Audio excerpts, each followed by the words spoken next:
Finalmente Chile solo consiguió un empate de local ante Bolivia por clasificatorias mundialistas, con sabor a derrota, qué duda cabe.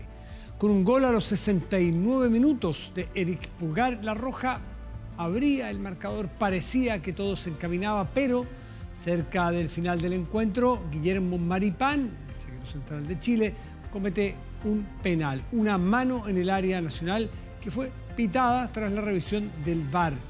Fue Moreno Martins, el goleador de estas eliminatorias, el goleador histórico de Bolivia, quien convirtió el gol desde los 12 pasos.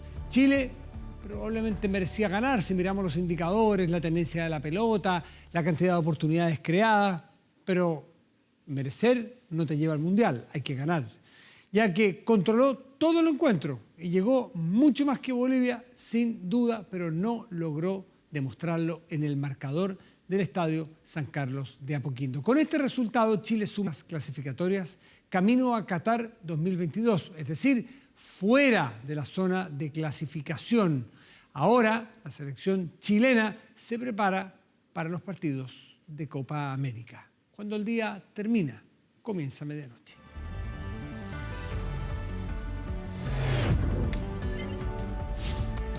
Medianoche. Bueno, y ahí está con nosotros Carlos. Muy buenas noches, gracias por recibirnos.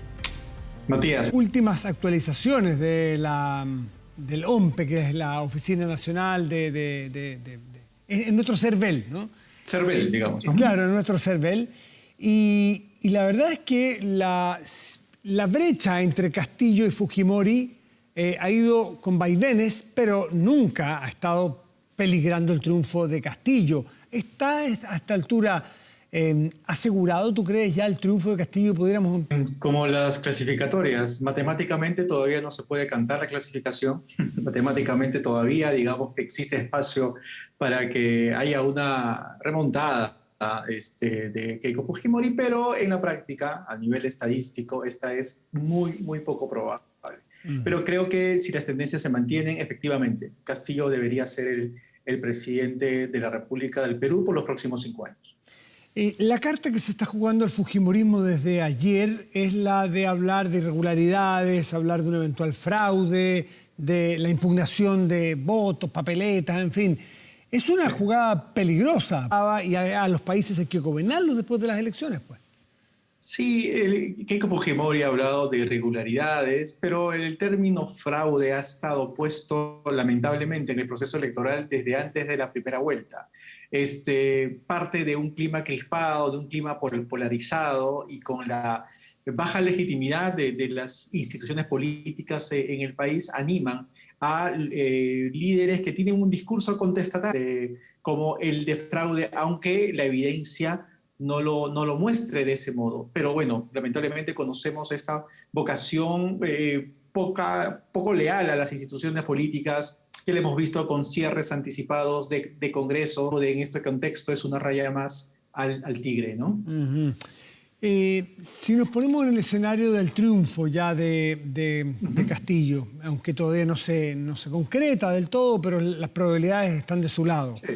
Poniéndose en ese escenario, tú más como especialista y además como peruano, que estás radicado en Chile, hace clases en Chile, pero estás muy encima de lo que pasa en tu país y lo conoces, con el Congreso como queda, con un Castillo sin mayoría, ¿qué debiera suceder hacia adelante? Además, perdón, y el antecedente de 4 presidentes en los últimos 5 años, pues.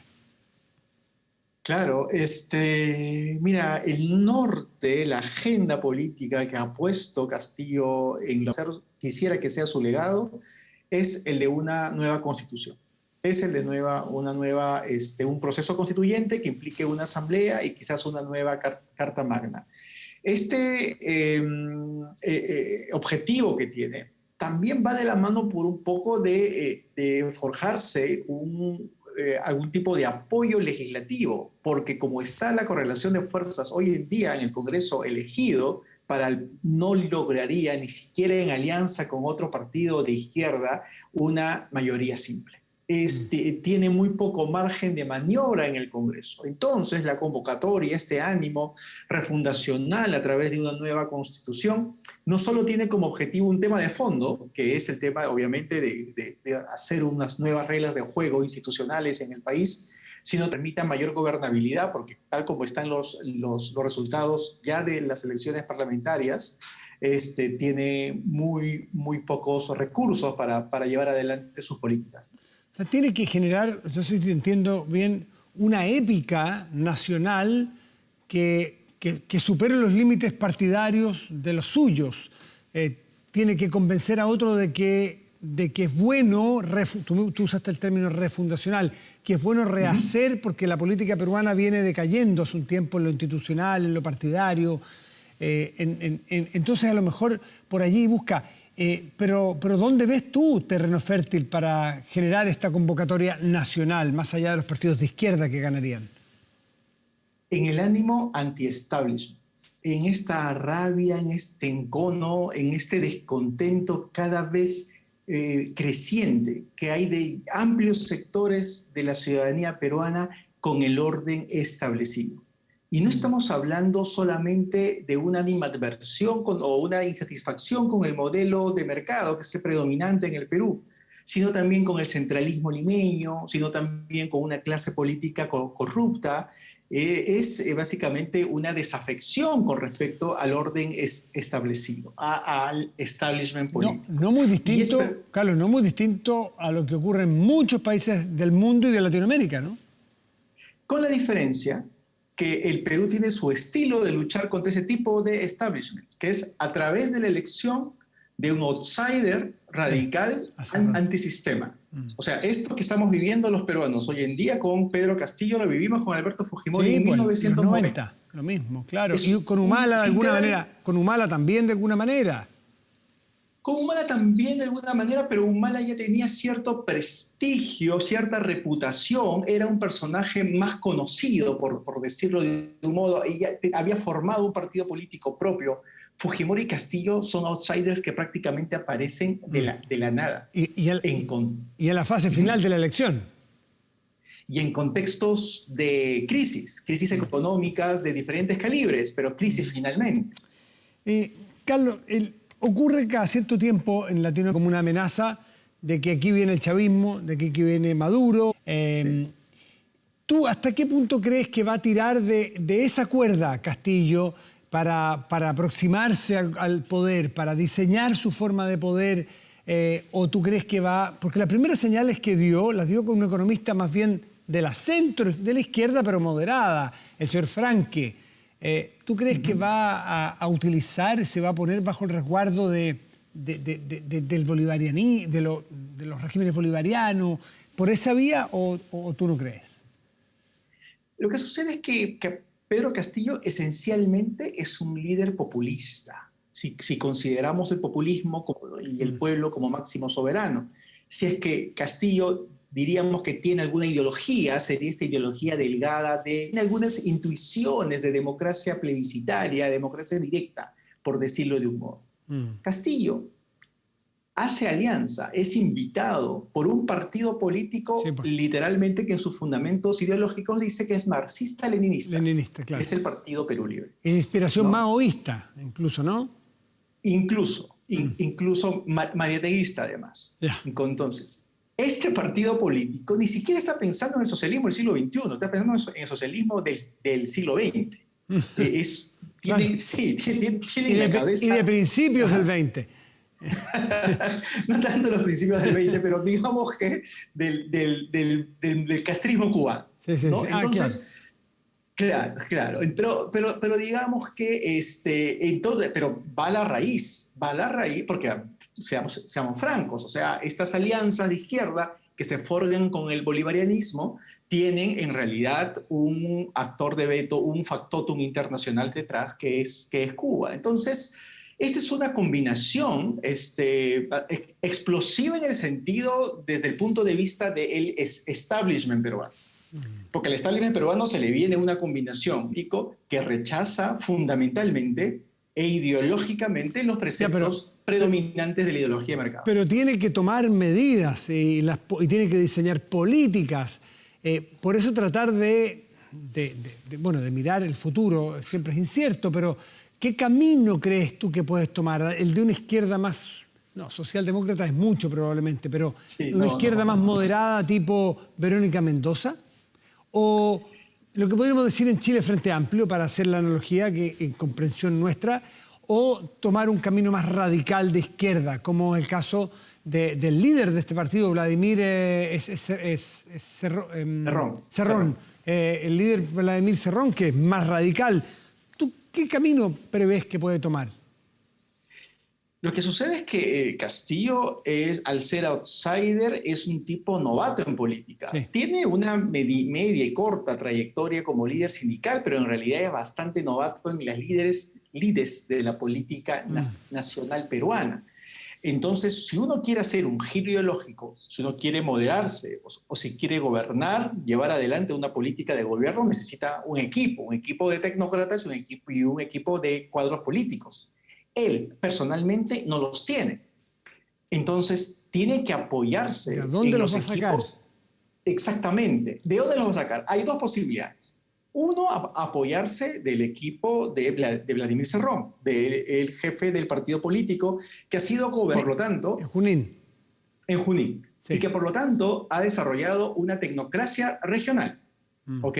Entonces, tiene ese grupo de apoyo técnico. Pero a la vez, también la otra opción es lo que tú mencionaste, es Juntos por el Perú, el frente electoral que dirige Verónica Mendoza y que tiene un conjunto de técnicos más de izquierda moderada y progresistas en términos valóricos. Entonces, Castillo va a fluctuar entre... La oposición, porque ese es otro factor. Bueno, Keiko Fujimori en el 2016 quedó con 73, si no me equivoco, congresistas de 130. Ahora no queda con ese poder en el Congreso para hacer la oposición que le hizo a PPK. Pero de todas maneras es una mujer joven que tiene 3 elecciones en el cuerpo, a lo mejor una tercera derrota, si es que gana Castillo. ¿Tú crees que es el fin de la carrera de Keiko Fujimori o es demasiado joven y en política eso no se puede nunca decir? Al fujimorismo lo quieren llevar en funerales desde hace buen rato en el Perú y hemos demostrado una capacidad de resiliencia que es sorprendente para la propia política peruana. O sea, en Perú ha pasado Alejandro Toledo, ha pasado Ollantumala, han surgido y han desaparecido. Pedro Pablo Kuczynski ya no tiene un legado político, mientras que el fujimorismo desde los 90s sigue ahí, ¿no? Ahora, eso no significa necesariamente de que va a continuar con el mismo vigor que ha tenido hasta ahora. ¿Por qué? Porque 3 elecciones, más los casos de corrupción y las investigaciones judiciales en las que anda comprometida Keiko Fujimori le ha dado un gran desgaste.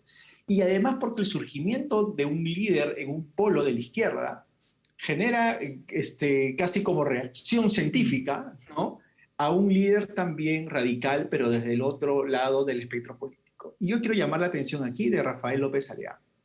Rafael López Aliaga, que quedó tercero en las elecciones, es un líder de la derecha conservadora peruana, que él se ha autodenominado el Jair Bolsonaro peruano. Más extremo. Sí, y que ha anunciado su candidatura para la alcaldía de Lima, donde tuvo un porcentaje de votación bastante alto en la primera vuelta. Entonces, y tiene una bancada en el Congreso no menor, y va a ser un actor de veto para las alianzas y las coaliciones de la centro-derecha. Entonces, yo creo que hay mayor proyección por otros liderazgos alternativos al fujimorismo en el campo de la derecha y más radicales de los que han sido hasta ahora Fuerza Popular. Y como en Latinoamérica, no podemos desconocer nuestra propia historia. Y leyendo los diarios peruanos del viernes antes de las elecciones, el Ministerio de Defensa de tu país dijo que se comprometía con el respeto irrestricto al resultado, fuera cual fuera, de las elecciones del resultado de las elecciones que se dieran. Uno dice, pero ¿por qué tiene que decir el Ministerio de Defensa que el ejército va a respetar las elecciones? Es un dato que hay que respetar las elecciones, ¿no? Ahora que aparentemente Castillo será el ganador, ¿se ha producido algún ruido o ese tema tú crees que está superado? Como tú dices, en América Latina nunca se puede superar tan fácilmente ese tema del rol que juegan, tutelar al menos, que juegan las fuerzas del orden, especialmente las Fuerzas Armadas. Pero afortunadamente, más allá de esos comunicados que hay que enmarcarlos dentro de lo que el gobierno de transición quería comunicar, ¿no? El gobierno de transición de Francisco Sagasti quería comunicar una imparcialidad en esta lid electoral. Y en ese sentido, esta declaración del Ministerio de Defensa hay que verlo dentro de ese marco, ¿no? Pero yo creo que por ahora, no, a pesar que siempre haya obviamente algún ex militar en retiro que da alguna declaración altisonante, institucionalmente las Fuerzas Armadas peruanas se han mostrado más cautelosas que los propios actores políticos civiles, ¿no? Carlos Meléndez, académico de la Universidad Diego Portales, investigador del COES, muchísimas gracias por este análisis, porque estamos muy encima de lo que va ocurriendo, más allá de las cifras y de los resultados, porque ya hay que empezar a vislumbrar cómo se va a gobernar un país que viene de 5 años muy turbulentos y de una crisis institucional y de partidos gravísima. Carlos, muchísimas gracias. Un gusto, Matías. Que te vaya muy bien. Hacemos una pausa. Igualmente. Y ya volvemos. Espérenos. Estamos de vuelta para de inmediato ir a revisar las informaciones de esta jornada con Marco Fleming. Hola Matías, hola a todos en sus casas. Vamos con las noticias en medianoche. Bonos directos, beneficios tributarios y cambios al pago de cotizaciones de trabajadores suspendidos. Estas son algunas de las medidas que el Senado aprobó este martes para ir en ayuda de las pymes. Ahora los proyectos tendrán que ser revisados por la Cámara de Diputadas y Diputados y el gobierno por su parte espera que todo esto quede despachado durante esta semana. Casi a medianoche comenzó a sesionar la Comisión de Hacienda del Senado. Fue allí donde el gobierno presentó su nueva propuesta de alivio a las pymes, una discusión que se extendió hasta las 3 de la mañana. Aprobémosla como está y mañana aprobémosla como está, con la buena fe que lo hagan. Estamos trabajando con la máxima buena fe en este minuto. Lo único que nos va quedando es buena fe hasta ahora. Y finalmente hubo acuerdo, el que fue ratificado este martes por todos los senadores.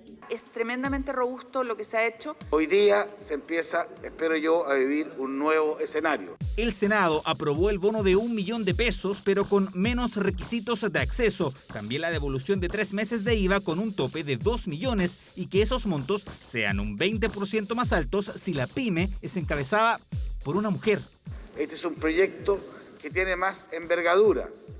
No beneficia a 310.000 pymes como se planteó, se sube a 700.000 pymes. El proyecto además considera que a partir de ahora será el Fondo Solidario del Seguro de Cesantía el que pague las cotizaciones previsionales de trabajadores suspendidos, la posibilidad de un anticipo solidario para pagar deuda y un bono equivalente a un mes de cotizaciones. Siempre uno queda con la sensación de que pudimos más, pero si uno lo mira desde el punto de vista de las medidas, de los montos involucrados y del universo, ha habido un cambio sustantivo en el Senado. Dar mayor acceso a las pymes a las compras públicas, cambios al FOGAPE, suspensión de remates y capacitación a micro y pequeñas empresas fueron otros de los temas abordados en el acuerdo. Una propuesta más seria, pero aún falta mucho. Necesitamos unas compras públicas que efectivamente hagan que las pequeñas empresas sean las mayores vendedoras del Estado. Eso quedó muy débil en este proyecto. Nos parecen que van en la línea correcta, que es un muy buen punto de partida, pero desde ya hacemos un llamado al gobierno y a los senadores de oposición de que aquí tienen que haber mucho más medidas para que logremos reactivar a las 300.000 pymes que hoy día están en riesgo de quiebra. Las iniciativas aprobadas por la oposición y el gobierno. Uno de los mensajes que quisiéramos dar a los chilenos es que en la medida, ¿no es cierto?, que sigamos conversando y sigamos poniéndonos de acuerdo, vamos logrando cosas. Las prioridades son la familia, las prioridades son la reactivación de la economía, nuestras prioridades son la generación y la protección del empleo, y en eso creo que no vamos a tener diferencias con las prioridades que marca el Ejecutivo. Los proyectos serán revisados este miércoles por la Comisión de Hacienda de la Cámara de Diputados y se espera que el jueves la sala los vote y así podrían quedar listos para ser despachados a ley. El Ministerio de Obras Públicas anunció que se va a extender hasta fin de año el plazo del beneficio para regularizar las multas asociadas al pago del TAC. La ley publicada en el Diario Oficial extiende la posibilidad de suscribir convenios para rebajar estas multas hasta el 31 de diciembre y otorga 2 beneficios. Si un conductor tiene más de una multa del año 2020, puede pagar solo una de ellas, mientras que las demás serán eliminadas. A esto se suma la posibilidad de pagar el 20% de las multas o 100 unidades tributarias mensuales a quienes tengan infracciones de años anteriores.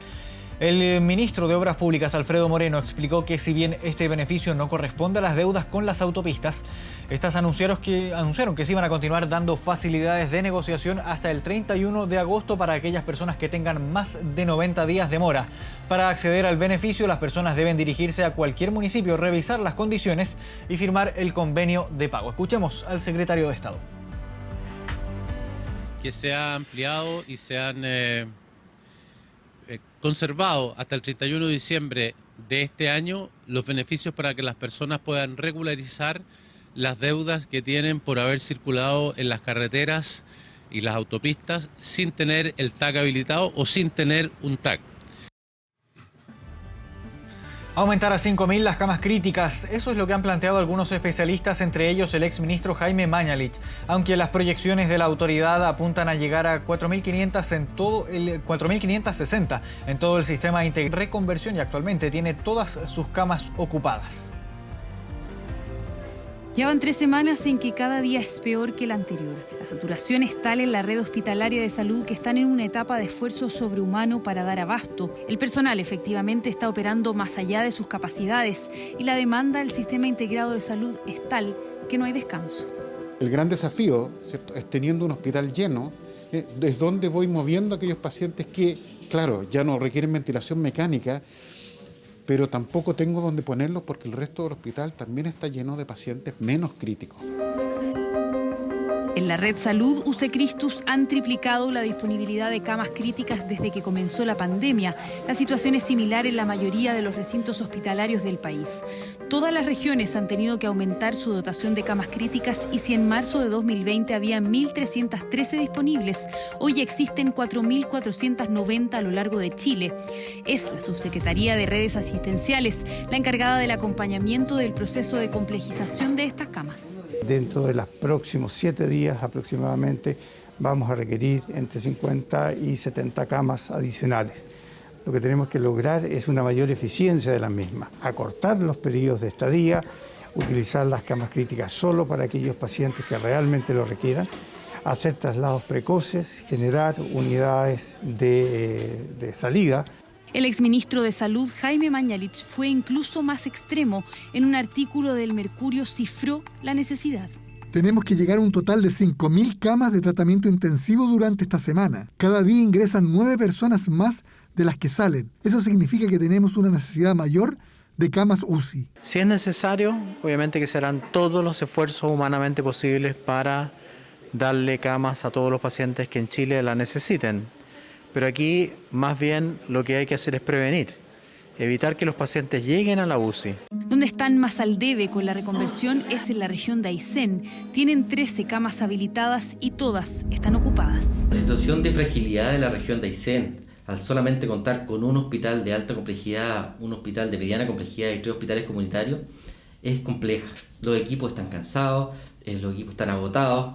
Transformar camas básicas en críticas es una tarea titánica que implica no solo el uso de mayor infraestructura, sino que también a un equipo médico integrado por varios profesionales, los mismos que llevan más de un año batallando con largas jornadas, turnos extensos y la preocupación constante de cuidar a sus pacientes y a la vez evitar contagiarse. Por lo mismo, por el agotamiento mental y físico, aparecen licencias del personal del equipo de salud y esa licencia finalmente es finito el reemplazo. Por lo tanto, al final empieza a repetirse la gente para poder reemplazar y seguir atendiendo. Y esa gente va a terminar más temprano que tarde también con licencia porque va a terminar cansada. Actualmente hay 3.265 pacientes que están ocupando una de estas camas. Quedan solo 145 y prácticamente todas las regiones operan con menos de un 10% de disponibilidad para atender a quienes requieran una. Y las proyecciones no son buenas. Pese a que los niveles de contagio debieran comenzar a disminuir a mediados de mes, Todavía se esperan 2 semanas similares o peores en saturación. Vamos a cambiar de tema, nos trasladamos a las calles de la capital. Nuestro compañero Arnaldo Sepúlveda está en las calles de Santiago y nos cuenta las informaciones policiales de las últimas horas. ¿Cómo estás, Arnaldo? Hola, ¿qué tal, Marco? Muy buenas noches. Claro, como tú lo decías, pasamos a revisar las principales informaciones policiales de esta jornada y vamos acá con imagen completamente en vivo porque acá en la comuna de Maipú, en el sector de Pajaritos, hubo un accidente acá donde un automóvil chocó contra un poste del Transantiago, lamentablemente dejando a 2 personas lesionadas. Es importante mencionar que estas 2 personas eran funcionarios de la salud. Ambos resultaron con heridas leves, no con heridas de gravedad. Acá continúa bomberos realizando el trabajo correspondiente. Según un testigo nos dijo que este accidente fue alrededor de las 2:30 de la noche, pero como vemos acá todavía continúan los peritajes para establecer qué fue lo que pasó. Pero una información que también nos dijeron alrededor del Transantiago, donde lamentablemente acá termina chocando con este poste de la estación del metro, y de acá, de esta imagen completamente en vivo, nos trasladamos a la comuna del Bosque, porque allá la brigada investigadora de robos de la PDI estaba haciendo un procedimiento policial producto de que unos delincuentes chocaron contra un auto donde iba un padre con su hijo. Afortunadamente ninguno de ellos resultó con lesiones graves. Otro aspecto importante también que hay que decir que al momento de chocar estas personas llegó otro vehículo y se subieron ahí para huir del lugar. Según información preliminar, estos sujetos delincuentes habrían realizado un robo en la comuna del Bosque. Nosotros también pudimos conversar con PDI, también con un testigo que nos entregó las siguientes declaraciones. Bueno, el día de hoy, en hora de la tarde, por instrucción de la Fiscalía Metropolitana Sur, personal de esta unidad concurrió hasta el sitio de suceso antes indicado, o el que estamos apreciando actualmente, con la finalidad de establecer fehacientemente el motivo de una doble colisión, donde 2 vehículos colisionaron con alta energía. Accionados ambos vehículos, sus ocupantes se dieron a la fuga, lo cual hace evidenciar aparentemente que todos ellos habrían participado en un hecho delictual.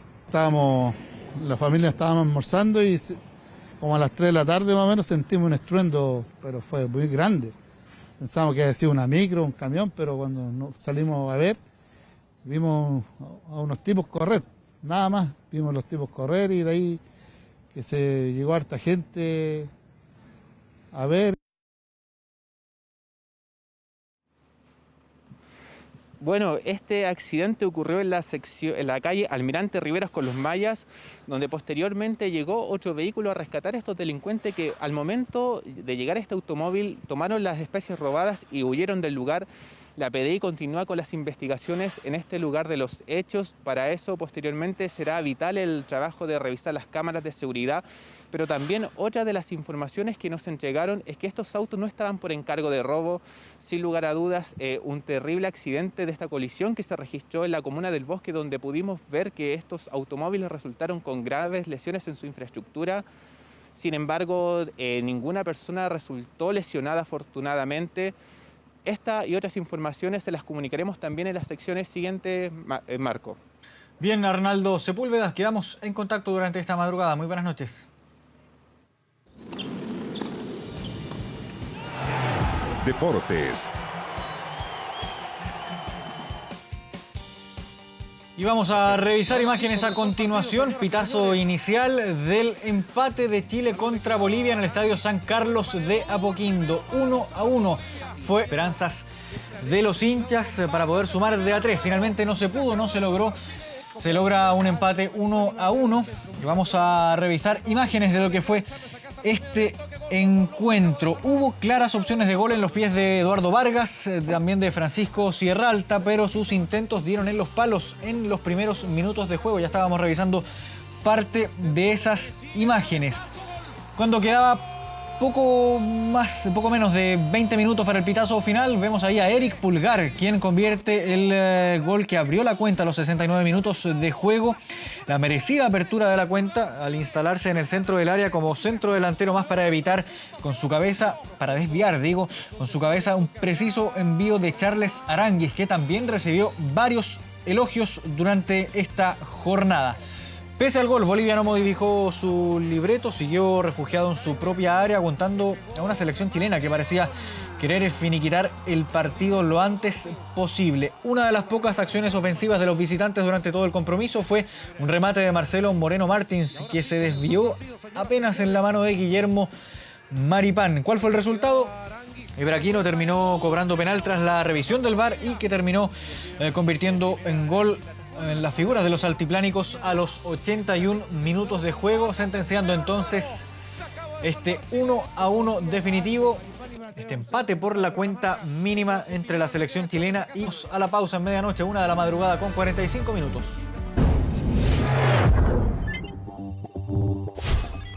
Internacional. Ya estamos de regreso en medianoche, vamos a revisar noticias del mundo y vamos a tomar contacto con nuestra enviada especial en Perú, Andrea Aguilar, quien está monitoreando los resultados que ya se acercan al 100%, se van acercando poco a poco al 100% de los votos válidamente emitidos. Todo este conteo que ha sido bien tenso, hay un estrecho margen que separa a ambos candidatos, sin embargo, Pedro Castillo se mantiene liderando esta segunda vuelta presidencial. Tomamos contacto con Andrea Aguilar. ¿Cómo estás, Andrea? Buenas noches. ¿Qué tal? ¿Cómo están? Muy buenas noches. Yo los saludo de un país en el que ya han pasado 2 días y todavía no se sabe quién va a gobernarlo en los próximos 5 años. Continúa siendo una ventaja para Pedro Castillo, el candidato de la ultraizquierda, que no cede frente a Keiko Fujimori, que tenía todas sus esperanzas puestas en los votos en el extranjero. Sin embargo, esos votos, que ya están escrutados a más del 64%, no le van a alcanzar para llegar a la presidencia, al Palacio de Pizarro, el próximo 28 de julio. Hemos estado hablando con analistas, con organizaciones expertas también en procesos electorales y han confirmado que, por un lado, el tema de las acusaciones de fraude son infundadas por parte de la candidata de Fuerza Popular, porque tanto observadores nacionales como internacionales han señalado que la jornada se vivió con todos los estándares internacionales propios de unos comicios. Repasemos parte de estas declaraciones. La palabra fraude es una expresión muy seria en una elección y debe ser usada con muchísima responsabilidad. Solo con la debida prueba y entendiendo que hay una situación sistemática y generalizada, podría usarse. No hay ningún indicio en este momento para hablar de fraude. Entonces, las declaraciones de los candidatos, ambas, ¿no?, en ese sentido, pues deben ser rechazadas. Otros analistas nos explicaron también por qué se ha tardado tanto en el conteo de votos. Recordemos que en Chile no es normal que se tarden 2 días en conocerse el ganador de una elección presidencial. Sin embargo, aquí en Perú hay temas como la geografía y también temas como el traslado de los votos desde el extranjero. Recordemos que estamos en plena pandemia. Parte entonces de los argumentos que dan algunos expertos para explicar por qué después de 2 días Perú todavía no tiene presidente. Por nuestra geografía hace imposible tener todas las actas en los lugares más alejados, donde llegar desde donde se ha hecho la votación hasta el centro de cómputo puede demorar 1 día, 10 horas. En el Amazonas demoran hasta 3 días en llegar las actas. Y en el extranjero las actas vienen por valija diplomática, no se mandan digitalizadas como debería ser ahora, sino un funcionario del consulado tiene que venir en el avión a traerla, y por eso la demora que ahora a 2 días de la elección todavía no hayamos terminado de contar, pero ya estamos prácticamente al final. Bueno, y como les comentaba, ya más del 64% de los votos en el extranjero están escrutados, pero eso ya no son la esperanza de Keiko Fujimori para llegar a la presidencia. En estos momentos, la esperanza de la candidata de Fuerza Popular está puesta en las actas que tienen que escrutarse o que tienen justamente que observarse porque tienen algún tipo de firma, le falta algún tipo de dato, no son legibles, son algunas de las actas obviamente que tienen que ser observadas, y la mayoría de esas actas están aquí en Lima, donde, recordemos, ella tiene la mayor cantidad de votantes. Es esa la última esperanza que tiene Keiko Fujimori de poder llegar a la presidencia. Nosotros estaremos, por supuesto, muy pendientes, informándoles en minuto a minuto qué va a suceder y, obviamente, cuando Perú finalmente decida entre Keiko Fujimori y Pedro Castillo a su próximo presidente. Gracias, Andrea Aguilar, por el informe. Quedamos en contacto. Y antes de irnos, quiero mencionar también los últimos resultados de acuerdo a la Oficina Nacional de Procesos Electorales. Con el 97,9% de las actas procesadas, Pedro Castillo mantiene 50,24% de los votos válidamente emitidos y Keiko Fujimori 49,75% de los votos válidamente emitidos. Con esta misión, con esta información, cerramos el bloque informativo de medianoche. Volvemos contigo, Matías. Muchísimas gracias, Marco Fleming, y nos vamos de inmediato a nuestra pantalla porque allí revisamos el portal de noticias 24horas.cl, que en este momento tiene entre sus noticias destacadas que el 64% de los casos confirmados son menores de 45 años. Estos son los síntomas más frecuentes de la COVID-19. Ha pasado mucho, pero nos queda mucho por aprender. Así que, para más detalles, 24horas.cl. Revisamos el tiempo para hoy día. En Santiago tendremos cielo parcial y una máxima probable de 18 grados. Y en La Ligua estará despejado con una máxima probable de 20 grados. Esperando que las informaciones entregadas hayan sido de utilidad y deseándoles que tengan un muy buen descanso, nos reencontramos mañana. Muy buenas noches y gracias por venir.